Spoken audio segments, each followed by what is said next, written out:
Welcome to the Cookbook, where we invite guests on to share the ingredients of what has helped make them the successes that they are. All of it, the good, the not so good. You're not going to find anything half-baked here. And our kitchen gets messy sometimes. That's when the fun starts. So come on and join us.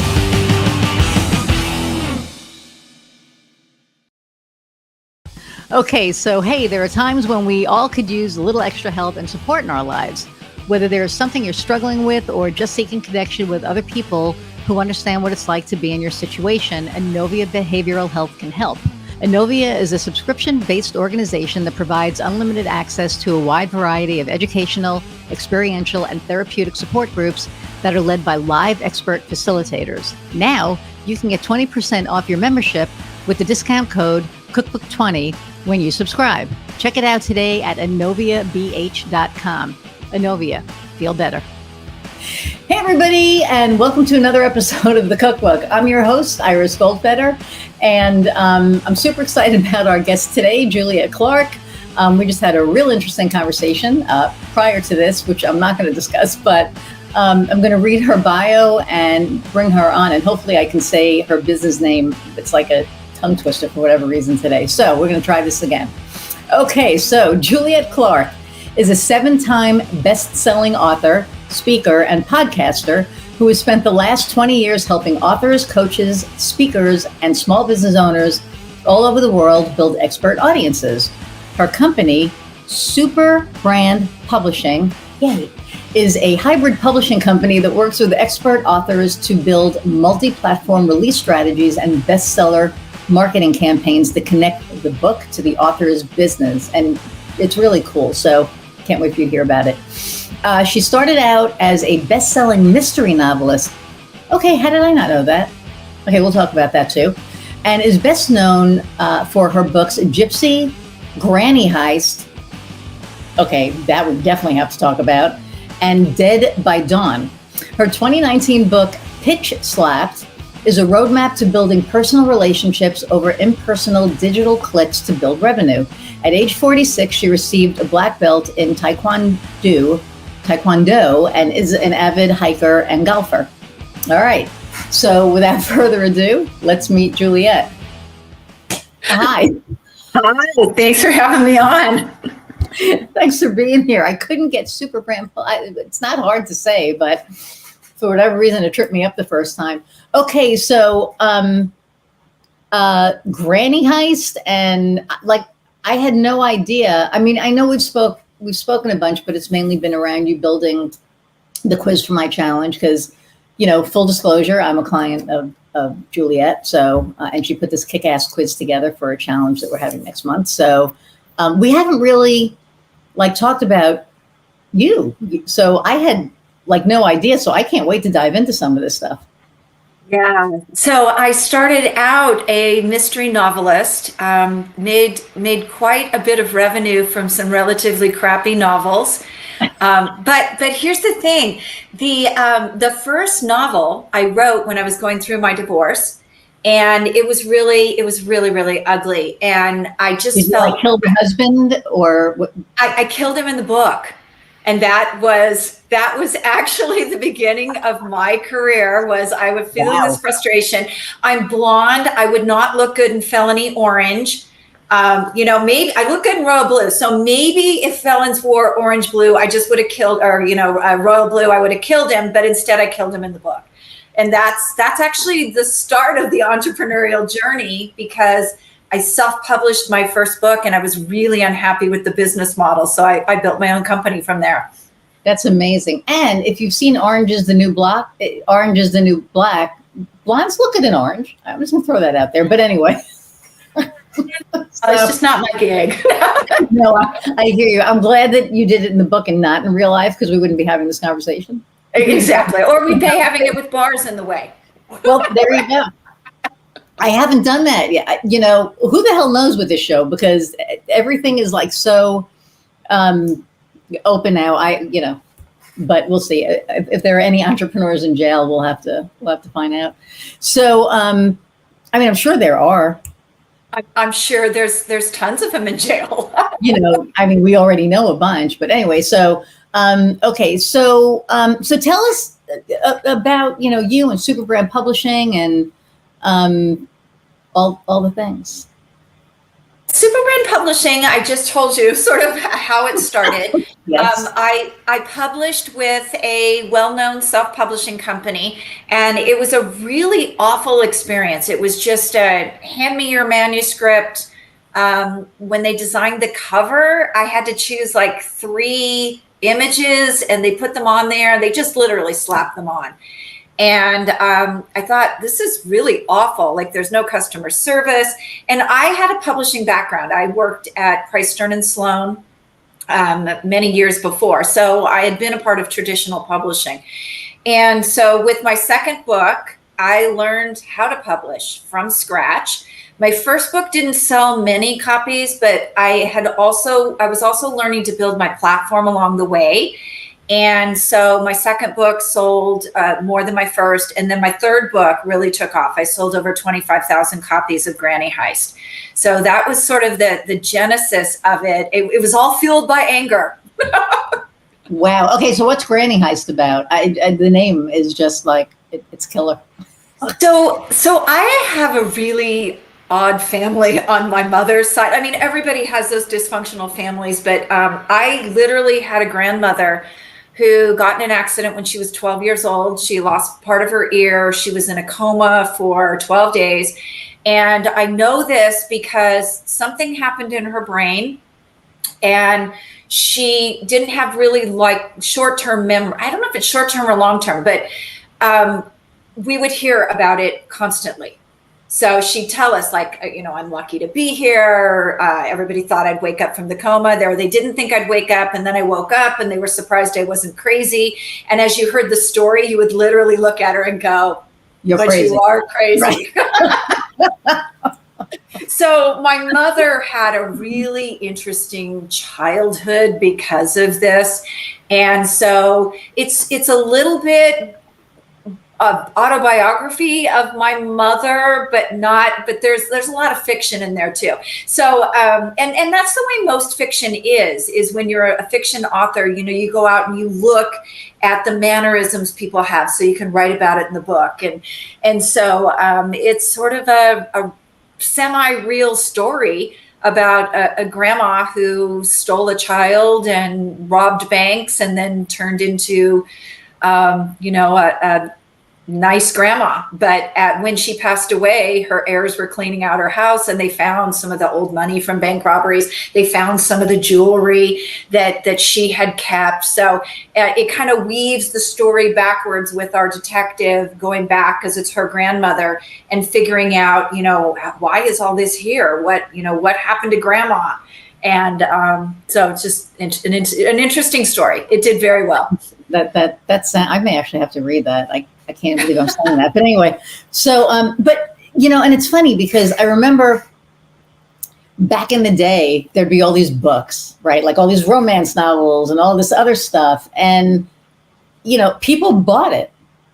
And now, I don't know what people are reading now. I know what appeals to me, stuff that appealed to me back then does not appeal to me now at all. And I think that, is it me, or has the publishing world changed? Has the book selection changed, or are they still out there and I just don't see them because I don't look for them? The book world has changed a lot. One of the things that allowed me to open my own company was back 2007, 2008, 2009, when I was publishing. Amazon had just opened it up so that you could self-publish. And the traditional publishers were not happy about it. They did everything they could to badmouth these new people coming out that had been rejected for traditional contracts. And now here they were published authors. But here was the really great part of it is the traditional publishers they're looking for that mass market mainstream book that's going to sell a lot. With what Amazon did opening up KDP is they created a lot of different genres that the traditional companies never would have taken. So it really did open up the books that were out there.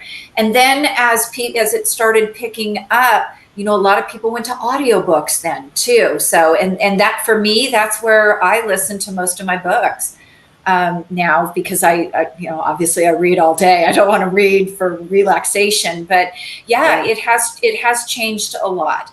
The other thing that's changed is it used to be that a traditional publisher would take you and then they would promote you. They do little to no promotion these days. That's what I thought. Yeah. Yeah, you have to learn how to build your own platform. And that's why, in addition to our publishing company, we have what we call Author Traffic School. You can find it at authortrafficschool.com. And we actually work with authors to build that audience, not only for their book, but for their business as well. Wow. Interesting. I remember it was like a few weeks ago or something, there was an ad for a book on TV. And I was like, I haven't seen, I looked at my wife, I was like, I haven't seen one of those in like years. Like, this is the first time I've ever seen anything about, you know, hey, blah, blah, blah book. And I just kind of, and I can't remember what it was, which that's how effective the ad was. But I just remember seeing it and going, wow, I can't remember the last time I saw, you know, one of those. And I had a client for a little while. She was trying to self-publish so she wrote fanfic for Supergirl, and I will come out and say I'm a huge Supergirl fan. They killed the show, whatever. That's another story. They destroyed the characters and whatever, but it was good for a while. So she wrote fanfic, and then she was writing this book from the fanfic. So she changed the characters so she wouldn't get in trouble and, you know, all that stuff. And it was an amazing book. And, you know, I knew nothing about publishing, but we did know about Amazon publishing. So she ended up going through a personal crisis, so we never published. And then I was working with another author years earlier, and it was actually the woman who played Supergirl, Melissa Benoist, was her sister, Jessica Benoist. Didn't end well, and we'll talk about that off screen. But well, when you help somebody and then, you know, you get screwed in the end, it doesn't taste well. So anyway, but it was really interesting because I learned a lot from those conversations and about different ways to promote a book. Like, you could do a contest, right? You can like to get people interested. So there was a lot of things that I learned that I never knew. So I was ready to do this for CJ, but unfortunately she had some things come up, and we may, I don't know, we're talking again, so we'll see what happens. But it's a whole different world, and it's a whole different promotion. And I mean, I'm a marketing agency, you know, I'm not a book publishing, you know, company. So I would probably come to you at that point and be like, okay, I'm going to introduce you to somebody because, you know, so we know how you got into this. And I'm trying to think, because did you, before you killed your husband in your book, did you work for corporate? I'm not even going to say before you became an entrepreneur, because I think that's like the best thing ever. It's like, ladies, if you ever want to get revenge, you don't have to do it in real life. Write a book. Yeah, it is very cathartic. I did work in corporate. So I worked, like I said, publishing, which is a corporate entity. Mm-hmm. And the next job after that, I worked for Shy Day Advertising. So that, you know, that is corporate. It's very political. You work with clients. And from there, I went to Mattel Toys, and I don't miss corporate at all. Wow. So what did you do at Mattel Toys? At Mattel Toys, I worked in the accounting department, and it was interesting. It was very different from anything I had done before. But here's the deal. As when I became an entrepreneur, I had this really rounded background that, you kind of bounce along. When you're younger, you kind of bounce along and you kind of have a goal. But when you look at it, you're like, why did I go from here to here? And why did I go over to here? And then when you become an entrepreneur, you kind of look back on it and you go, oh, I was being prepared for this all along with this zigzag that I just did. And and I wasn't a big, like, I wasn't at Mattel for very long. I didn't like it. It was very corporate. I'm someone who goes in and I'm very focused. I do my job and I leave. And, they wanted these longer hours, and I was watching the people around me come in and, go get coffee and go chat for an hour. And I was very, head down, in when I was supposed to be, out when I was supposed to be. And so I'm not really good at corporate games. Yeah. Well, and I say this probably on every show, is that we're unemployable. Entrepreneurs are employable, right? I mean, and what you said, you look back on every job that you have, every single job that I've had, from working, at a deli, to doing catering, to, operations, to, whatever I did, all really prepared me for, what I'm doing now. And I'm not sure what the hell prepared me for the podcast, but, something did, because here I am. But as far as like my business, I look back at every single job and it was like, man, this was preparing me, for this. And one of the other things is I started mindfulness. I think we talked about this. I started mindfulness 3 years ago. And I used to be a hothead. I used to be really negative, and I used to be a hothead. And when I stopped and I took a look inward, it was like, that's not good. You know. And I'm not a hothead anymore. I'm probably the most positive person in the world, which, like, I remember I saw somebody who I hadn't seen in years, and they were just like, it is so amazing to see you so happy. And the weird thing about it was I didn't realize how negative I was, because I was miserable. And I didn't realize how that came across. And that also prepared me for what I do. Because, when you're dealing with people, you're dealing with all kinds of people. Right? You're dealing with happy people. You're dealing with cranky people. In marketing, when somebody's marketing isn't working, you're dealing with really frustrated people. So you have to learn how to navigate that. And so, I think that's true for everybody. What our past experiences, kind of, carved the way to get us here. Absolutely. So there are people out here that are thinking about becoming an entrepreneur, or, because they're either thinking about it, they're in a job they're not happy with, they want to leave, or they just, have the entrepreneurial spirit and they want to start. What advice do you have for somebody who's thinking about becoming an entrepreneur?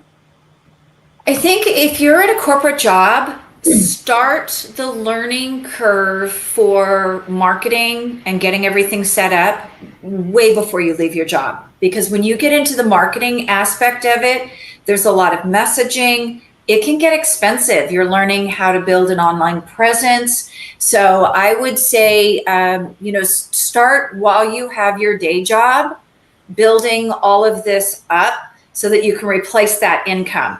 And that's actually what I did before I owned the publishing company.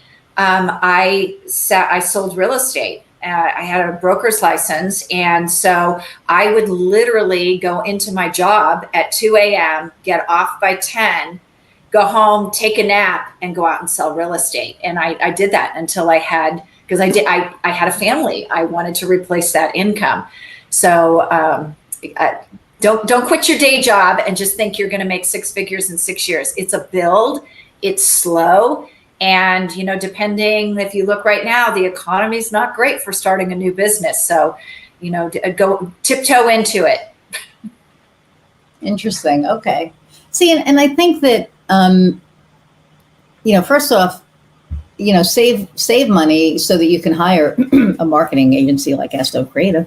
But seriously, You know, when you are, if you're thinking about it, you know, if it's necessity, if you get fired and you don't want to collect unemployment, you want to do something, that's different. You know, that's what happened to me.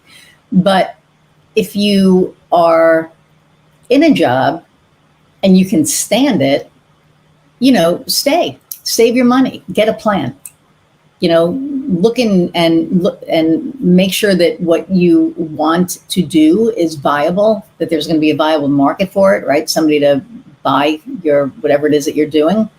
And I think that the economy right now, I don't think it's as bad as everybody's making it out to be. I really don't. I think it's more of a scare tactic because, you know, I look around here, I'm in Lafayette, Indiana, and people are out spending tons of money. So, you know, and I, you know, see people investing in their businesses. I see some people freaking out, you know, and they're like, I can't spend money and I can't put money into my business. And honestly, this is the time that you should invest in your business, because I always say, if you're not online, you're not an option, right? And everybody's like, oh my God, that's like the greatest line ever. But the thought behind it is that if your competition is online and you're not an option, right? You're not going to be top of mind. They're going to be top of mind. So it's with anything. If you know, you want to be where your competitor is, and that's it. And whether it's being online, whether it's just doing advertising, you know, doing like an ad or a billboard or something. You see your competitor on a billboard and people are saying it, you know, you should probably get a billboard because, you know, they're doing it. I mean, that's, I look at stuff because it's so competitive out there, and people are like, you know, they're freaking out because this guy's getting business and they're not. There's a reason, right? It's how they're positioning themselves. It's how they're getting the word out about what they're doing. So I don't know. That's kind of. It's true. Oh, sorry. No, go ahead. It's true. When I was in real estate, I had a billboard. And it was actually hilarious because we would be out at restaurants and like little kids would come up and go, "Hi, Juliet." I'd be like, "How did you know my name?"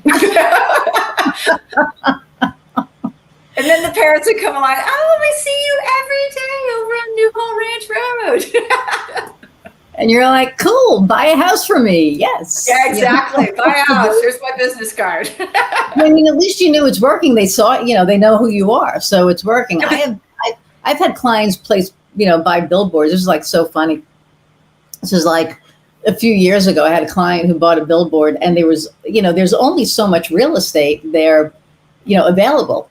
So, you know, it's not like, well, I want to get a billboard and this is where I want to be. It's like, well, it's nice you want to be there. This person has like a 5-year contract. You're never going to be there, but we can put you here.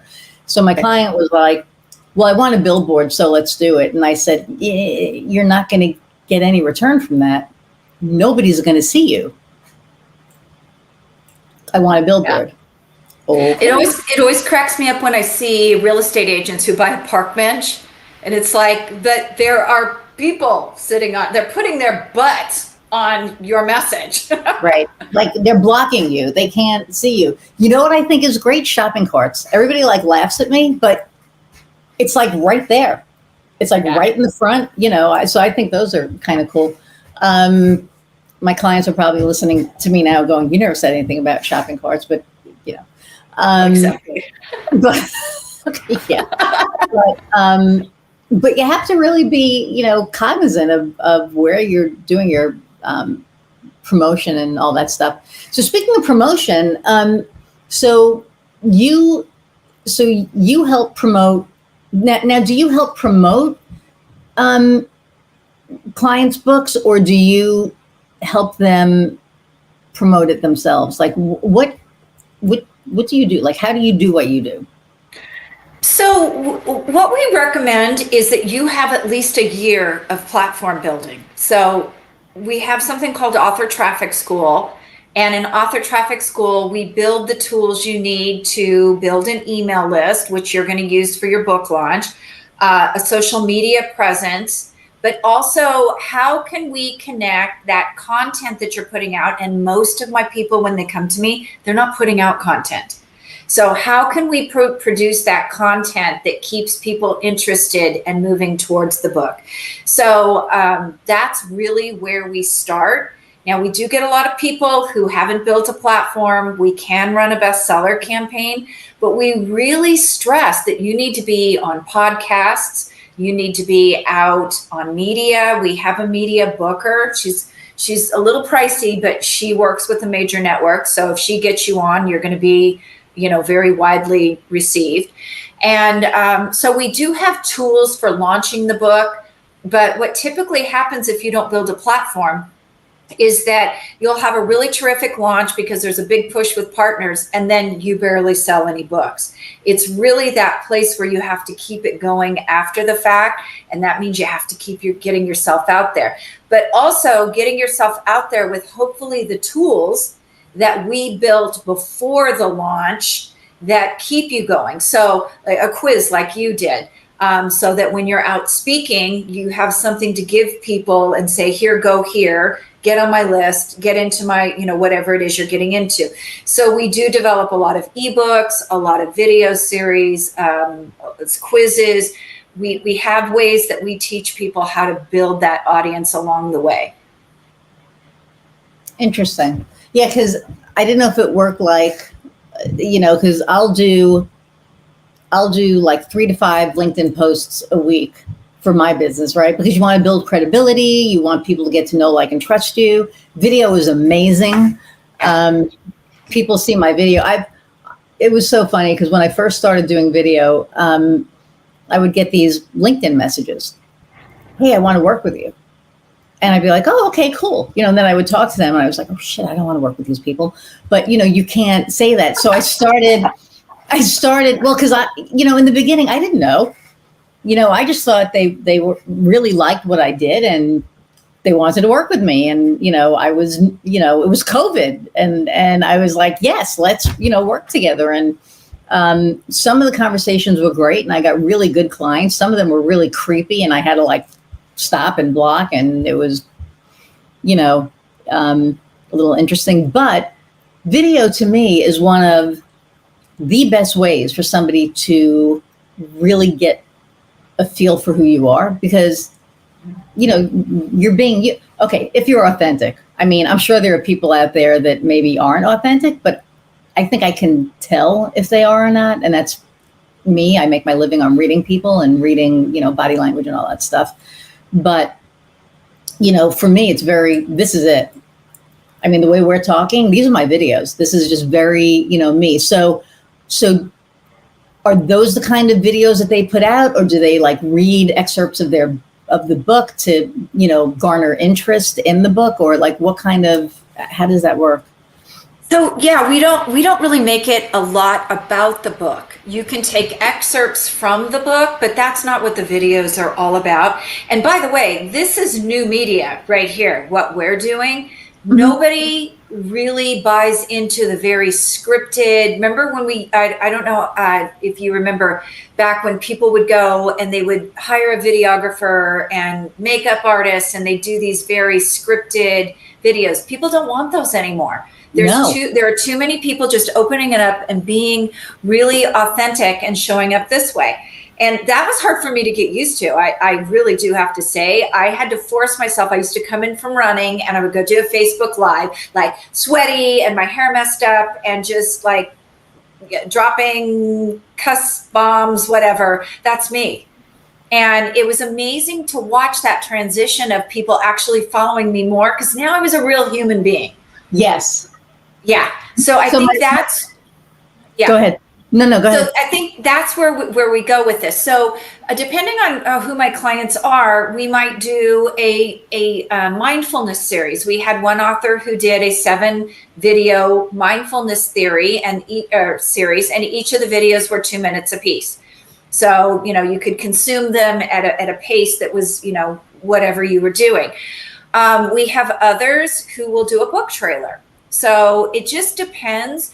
One of the things that I notice is my people who don't create content on a regular basis, it's because they're not used to it.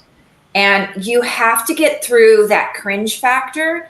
And like, I have a podcast, Promote, Profit, Publish. If I go back and look at my first episodes, they were horrendous. But you get better over time. So you just have to get over it. Know that, you're going to be bad for a while. It's like when I started playing golf, I'm still bad, but I was much worse than I am today. You don't feel bad. So I say I suck less each week. So, Yeah, I suck less each week. There you go. And that's the way it is with producing content, especially with video. You can't micromanage yourself. You just show up. And if I can give you an example of something that happened, there used to be this product on Twitter called Periscope. And Periscope. Oh, yeah, I remember that. Yeah. Yes. So you would open up live, and everybody who was connected to you, they would get a message that you were live. So it was probably one of the first ones out there. And I remember getting on live and my voice is shaking, and I was horrible. And I was just really, I'm type A personality. So I was just down on myself for a day or two about, oh my God, you can't get on there again. You just sucked. Well, then I got a notification that some other people that I knew in real estate, they got on. And literally one of the guys talks with his hands. He knocked the camera over because it was back when the camera was on a tripod.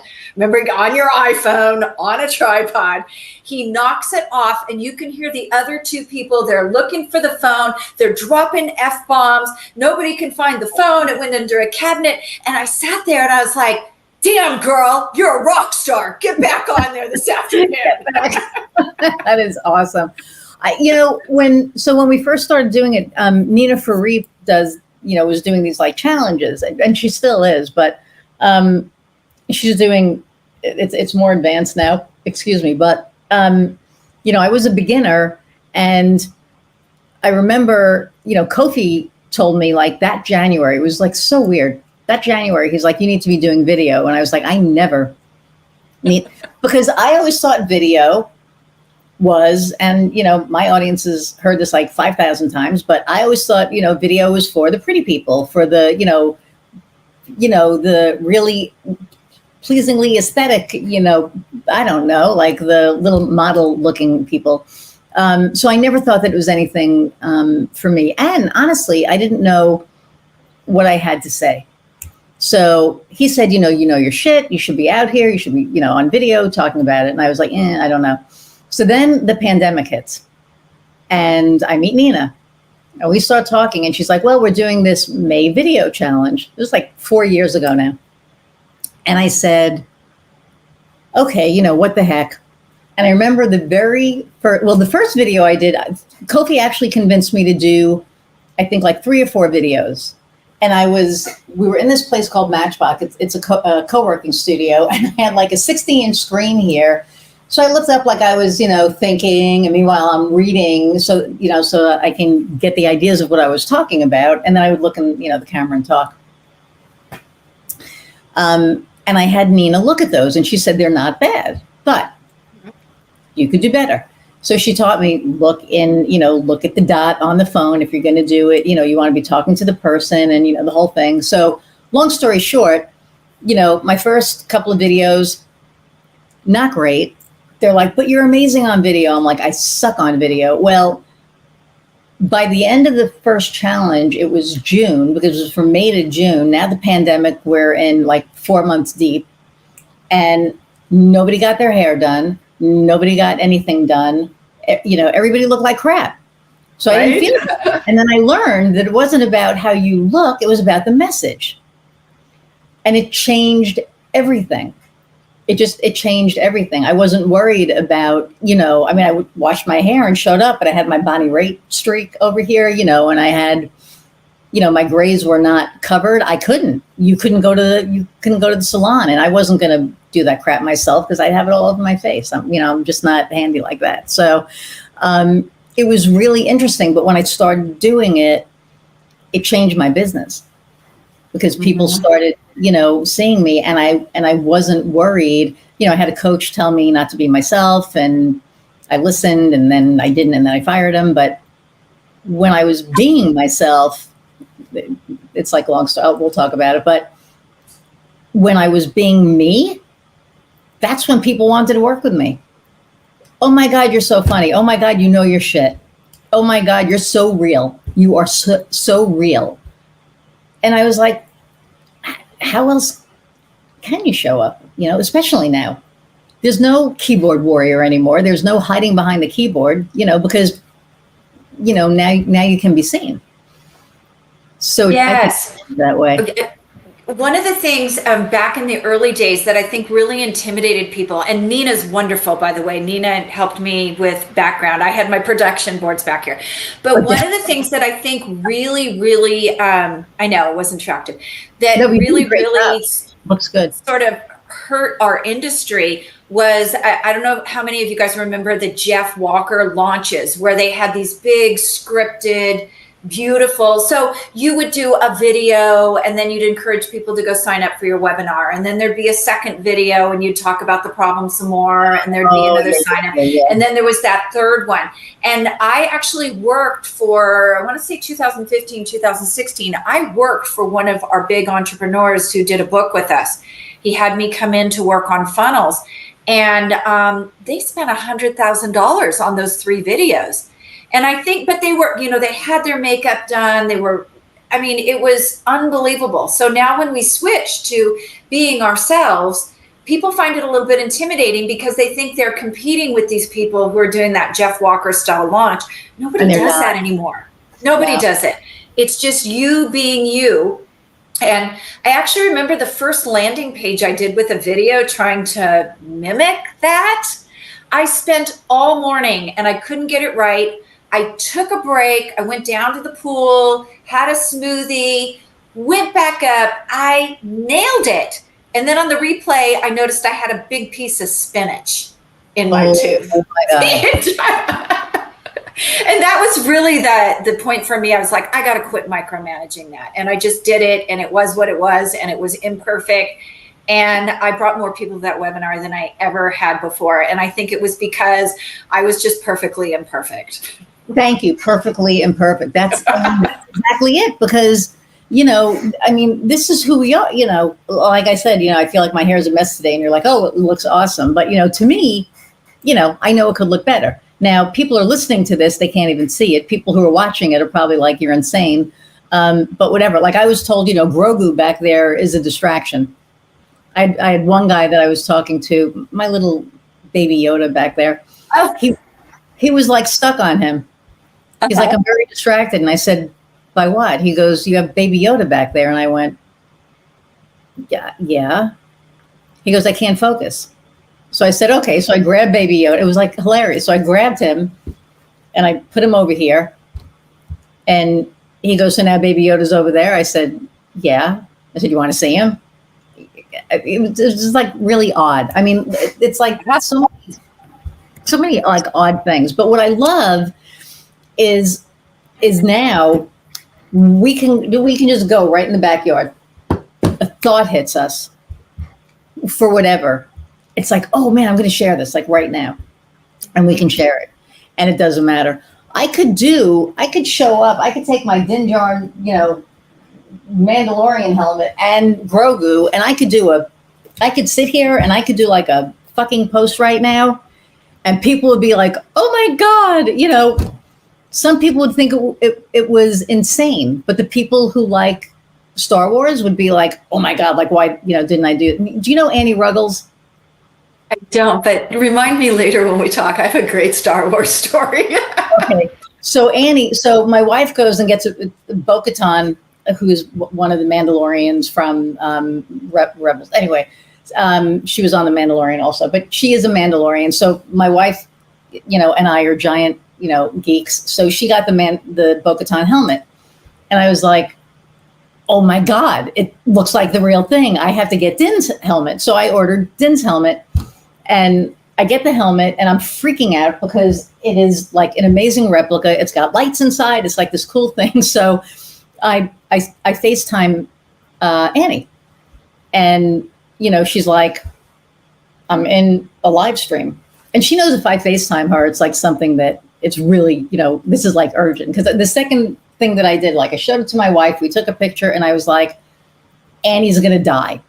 I am going to FaceTime her with the helmet on, holding Grogu, and her day is like, it's going to be her best day ever. So finally, 9:00 at night, we FaceTime, and she answers, and here's me with the helmet and Grogu, and she's like, "What is this? What?" Like she lost her shit. And I was just like, that was a reaction that I wanted. And then Heather came in with the Bo-Katan helmet, and then she was just like completely, done. But it was hilarious. And I have no idea why we sidetracked on that. Oh, just because you can just show up however, right? So there's an audience for that. Like if I did that, and I may do that. I don't know. I'm still thinking about it. But yeah, there definitely is. But here's the thing. You always have to remember, you are going to be your own worst critic. You're gonna go right for, oh, I have a zit right here. I don't really have a zit, but I can see that zit and it looks like Mount Vesuvius. Nobody else sees it. And like I do that with this right here. That's my Grand Canyon. And everybody's like, oh, I don't even notice that. That's what happens when you get old, guys. You get a Grand Canyon. It's because we're thinkers, right? So because we're sitting and we're thinking. Always like this. Somebody told me, some face person told me that means I'm intelligent and approachable. And I was like, yeah, you don't know me. No. Well, you're very. I hate people. I'm not approachable. Oh, you hate people. Well, okay, maybe you do. I don't know that, but. So there are seasoned entrepreneurs that are listening out here, right? And what is an obstacle that you've had to overcome that maybe somebody's going through now, and your experience can help them? I know I switched gears on you. I went back to the interview. You're kind of like, you did. I know. Yeah, but you can do this because you're a type A. So you're right. I can just switch on a dime. Probably one of my biggest obstacles has been as we grew. So we went along and we were growing at a slower pace because I bootstrapped my business. And then 2020 hit and we exploded. Like people wanted online presence. They had been writing books. So probably one of my biggest things was that was really a wake-up call that I needed to spend less time on the business and more time out golfing and family and nature. So it was getting systems and processes in order that allowed us to grow and automating a lot of stuff that I just didn't do before. So I think that was one of my biggest obstacles was, how am I going to organize this? How do I get it set up? How do I get the systems working together? And I ended up being pretty successful at it once I got through the process, because now I work Monday through Thursday. I golf on Fridays, unless it's winter. And you know that from this week, I golfed Monday afternoon. I golfed Wednesday afternoon. So it was really taking myself out of the business to the point where I was I was still making money. I was growing the company, but then I was enjoying life more. Cool. Because a lot of people work themselves into the ground. I was I went to a Dames event up in Chicago. Megan was doing like her Midwest tour. And so, I'm 2 hours from, actually it was in like Plainview and, or Plainfield. And so I was like, I'll come up, I'm going to meet you because I want to hug you in person and, all the things. And Annie was going to be there, and it was this great thing. And, I met Francesca and Sam, Erlenbad, just so many awesome, people. And oh man, I just like totally lost my train of thought. So the women were there, and there were these two women that were talking about, I'm doing my own business and I'm working like into the middle of the night and I love it. And Megan and I are looking at each other like, that's not what you're supposed to be doing. That's not, no, you, and I said something, I said, you don't want to be working until the middle of the night. The whole idea is so that you can do your thing and then have fun. I mean, in the beginning, yes, you work a lot. And the old adage was, I'd rather work 100 hours for myself than 40 hours for somebody else. But in all honesty, I don't want to work 100 hours a week. I'm like you. I want to work I'm not at the point where I can work 4 days. I mean, that's not true. I can kind of do that. I played golf all day Monday. You knew that, so that was interesting.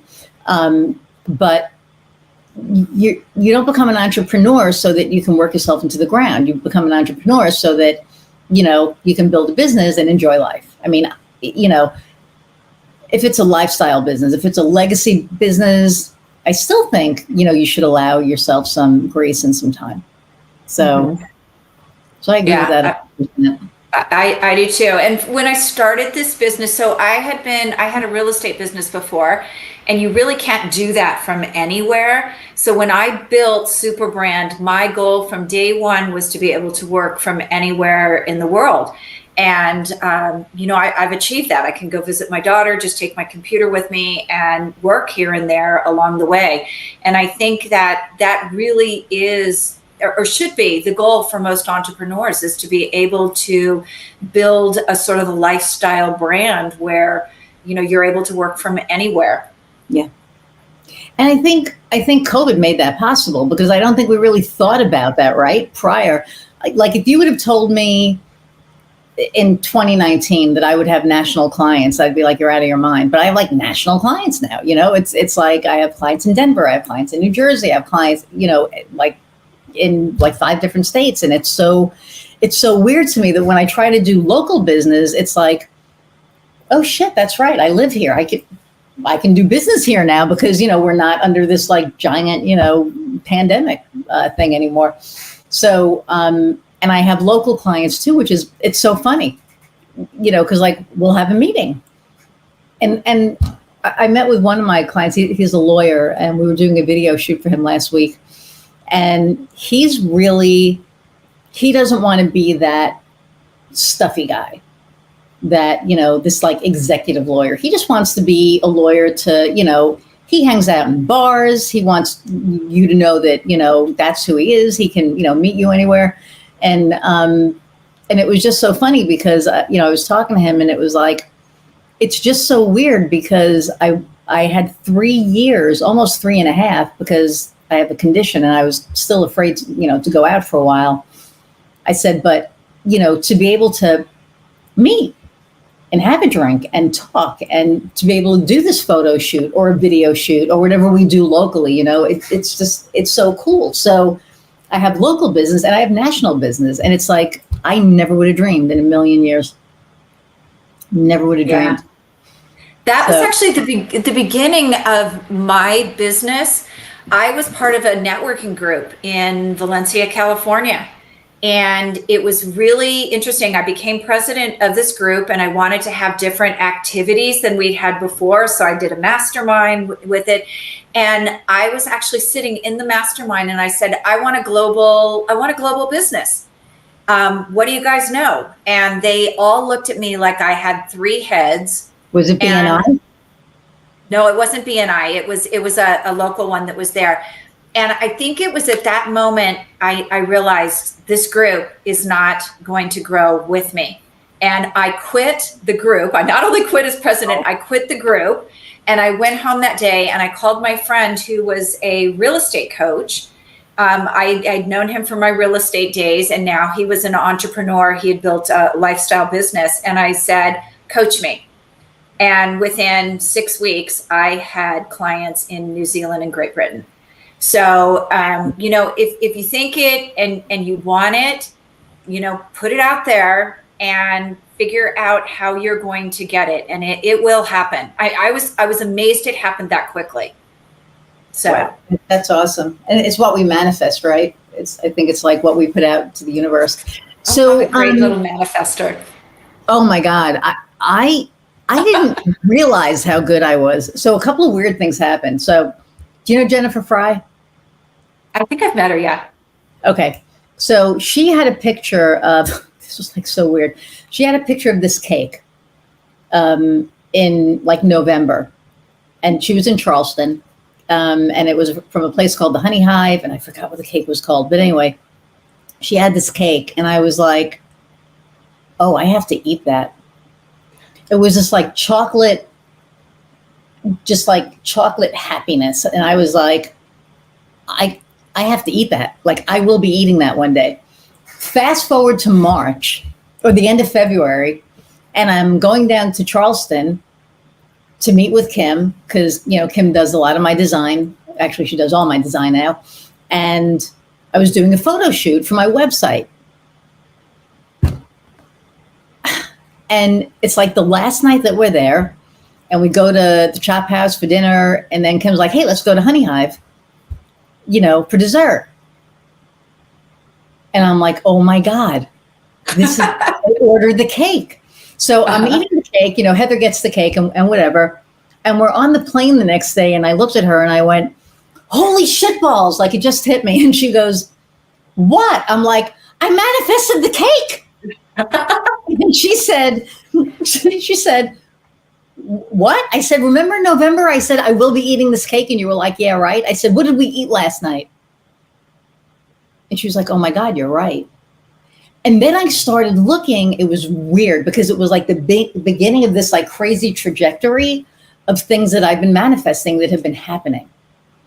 And that was like the first thing that made me realize that I did it.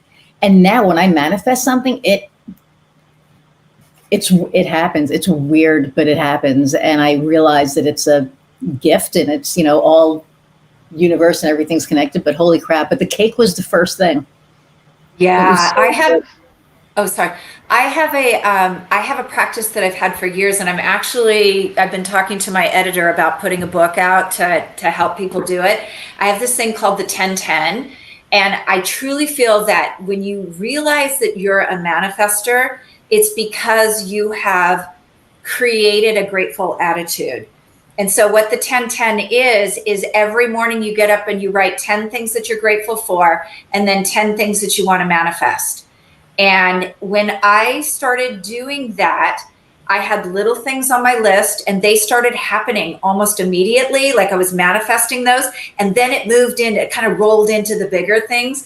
And so I'm pretty sure that Chris and I are going to create a 10-10 book for authors, because there's so much to learn along the way, and you have to take baby steps. And I think that gratefulness is really the key. Once you develop an ironclad grateful attitude for the good things and the bad things, because the bad things are always experiences. They're always something you're being taught.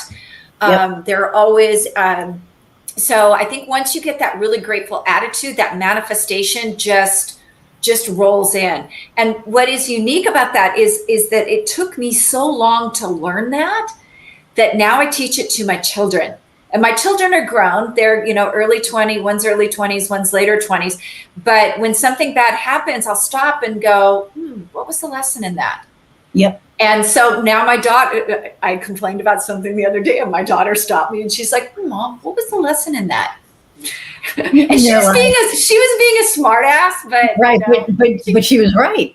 She was right. It's funny because my wife and we were doing this and we stopped, and we really need to get back to do it again. But I had this thing where it was like, I wake up, I have this power mixer thing that, my coach, helped me develop. And I try to read that every morning. But when we go to bed, it's like, what are 3 things that happened today that you're grateful for? Just 3. And, like she would struggle. She'd be like, well, I'm grateful for you and the puppies. It's like, no. What happened today that you're grateful for? And I found that when we were doing that, it was the best way to go to sleep, because you go to sleep with a grateful heart, right? And, you wake up, but you also manifest stuff that way as well. And I didn't I wasn't doing it to manifest. I was just doing it to really get into a grateful mindset. And so I'm going to, she's going to, tonight, I'm going to be like, we haven't done in a while, because it's true. When you write it down, I do every moon, new moon, full moon. The full moon, I write down things that I want to let go of that no longer serve me. And I light a little fire and I, say my little thing and I light sage and I burn it and I'm done. And on the new moon, I write the things that I want to bring in. And I also write the things that I'm grateful for. I'm grateful for this. I'm grateful for this. Now I want to bring in this, this, and this. And that's been kind of life-changing. I don't think people don't realize the power within. That's true. And when I first started doing the 10-10, I was just like your wife. I was like, I struggled to find some, and legitimately, I was at a down point in my life. I was negative, but once you start to get that, it really rolls. And there was, I think the best example I saw of that, and really, really learned to come from a place of service with a business too, is, there are a lot of entrepreneurs out there that it's all about their bottom line. And I'm not saying that I don't like money, I have a really healthy bottom line. But one of the best things I ever saw was a new approach to real estate. One of my friends went out, she was brand new to the business, and she said, she ran ads, and she said, this year, I'm here to serve 100 clients in Santa Clarita to help save their home. And it was during the downturn, a lot of short sales, a lot of foreclosures, and that was what she did. And she is one of the top agents in that town now because she was there to serve. She went and she learned it, and people called her and they said, hey, we're about to lose our home. Are you, how can you help us? But I think that was another thing that as an entrepreneur, I learned really well, was always be there to serve. Always go above and beyond what people expect from you. And don't just be a vendor, be a partner in it. Like be really invested in what they're doing and care. And there's so many people out there who aren't grateful, entrepreneurs, and they don't really care. They're all about the money. Once you get in that service mode, you will just watch this shift happen in your business. It's unbelievable. People know it, they feel it, they see you're not giving them lip service. Yeah, 100%. And that's the other part of being authentic, right? Because if you really care, and they know, and they also know if you don't. I mean, easily. Like my clients, one of the greatest compliments that I get consistently is that they know that I care. They know that I'm not doing, of course we all want to make money, right? But they know that I'm not out gouging anybody, and that, this isn't self-serving. I am truly here to help them, be the best that they can be. And by doing that, I become the best that I can be. And it's just like this amazing, synergy that happens. And I'm very grateful for that. I'm grateful that, I realized, I think about 20 years ago, that my purpose on this earth is to be of service. And so when I started this business, I knew that, I want to make money, but I also want to help people, and I want to help people grow their business, because people get stuck, and they get stuck working in their business instead of on their business. And I want to help them get to that point that they don't have to work in their business, right? They can work on their business. So let us help you with that, and that, when that happens, it's like just the best feeling ever, So. Yeah, it is. And one of the first things I do when I work with someone is I give them my text number. And when I give them an assignment, I tell them, if you get stuck or you don't know what to do or you need help, text me and I'll fit you in someplace. Because I think what really destroys a relationship is when you're not there for you, and then they sit there and they fester and they're frustrated, and that frustration festers more. So I think that's one of the things that being of service. Now, does it mean that they text me at weird times? Well, yeah, it does sometimes, but it's also hey, I'm out hiking. Can we connect in an hour? So Right. you've just alleviated that I'm going to have to wait till the next appointment. And I think that is probably the number one thing that people are always surprised is, what? You're giving me your cell number? Like, nobody else gives me their cell number to get help. Yeah, I do the same thing. I mean, I don't hand out cards that much anymore, but when I do, my number's on there. I want people to be able, to get hold of me. But I'm one of your clients, and I can. Yeah, the first thing you did was like take down my number. So Yeah. it's important. Communication is important. I think there's a lot of businesses out there that just want their clients to be like a number. It's not about the relationship for them. For them, it's just about, the money and how many clients can I get in a year. And that's never been it for me. It's always been about, how do we build this relationship? How do we build this, trust between us so that, this can be a successful partnership, because it is at the end of the day, a partnership. End of story. I mean, that's what it is. I had a client who, actually, she's a friend of mine. She listens to this all the time, so she's going to laugh. But, they ordered pens from us because we do promotional items. And the pens came in and they were all messed up. They were the like Sharpie pens that, the gel pens. Half of them were open, half of them were closed. There was like ink all over the place. And I'm like, oh, hell no, that's not, whatever. So I had to reach out to my vendor and I was like, what is this? And well, sometimes they get open and I'm like, no. There is ink coming out of these things. This is not okay. So long story short, we got it replaced, but she also knew that she was going to be taken care of. Like, somebody else might've been like, well, if half of them are good, you just use like half of them. And I was like, no, I want to get you like a replacement of the entire shipment. I don't give a shit if half of them are good. That's not how I do business. So I made sure that, she got brand new pens and they worked. And I saw her the other day and her boss was there. I was like, oh, you idiot. At the golf outing that I was at. So I said, hey, giving out leaky pens today? And her boss was like right there. I was like, oh, you jackass. But, it happens. Not to be self-deprecating, but it was like, she just laughed. She goes, you're fine, whatever. But she listens to this all the time. And actually, she used to do a drinking game.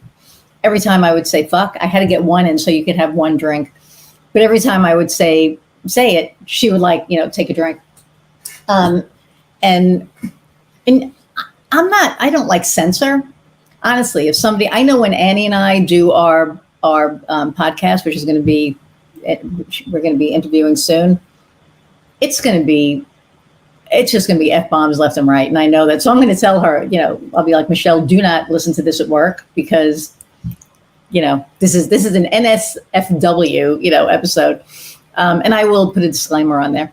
So what is your differentiator? Like, why would somebody want to work with you as opposed to a different company that does what you do? The customer service, time and attention spent with you. Most publishing companies, you hand off your work, they give you back work. We develop assets. We do all sorts of stuff with people. And as you just saw, we have really great customer service, which is very unusual. I pick up the phone, I return calls, and especially in this world of AI, like nothing bothers me more than calling someone like UPS and screaming at their AI, give me a real person. Give me a person, agent. We want to give you an agent, but tell us what your problem is. No, just give me a fucking agent. Exactly. And then it hangs up on you. The other day I had a problem with UPS. It hung up on me 4 times. And I'm just, my poor people on this side, they share a wall with me. And I'm sure they were like, why is she screaming? Fucking give me a real person on the phone at 5 a.m. I know. I do the same thing. And it's like the same thing with like any of them, FedEx, USP, like all of them. You can't get a person. That's and the printer company that we use, that they have a business monopoly. It's the same thing. You email them, you can't call them, and it's just customer service is dead. And I think people really miss it. And AI, I'm sorry, AI is no substitute for really great customer service. It just isn't. Maybe it'll get there one day, but it's not now. No, not for customer service, because they're machines. I mean, they can't, I will, I'm going to get crucified for this, but I'm going to give a little shout out to ChatGPT, because that's one AI that's, I'm kind of digging it, but that's another story. I know you can't write a book with one. We already discussed that. Yes. But you can write an email sequence and, put your flavor on it. So, all right, cool. Well, see, we're over an hour.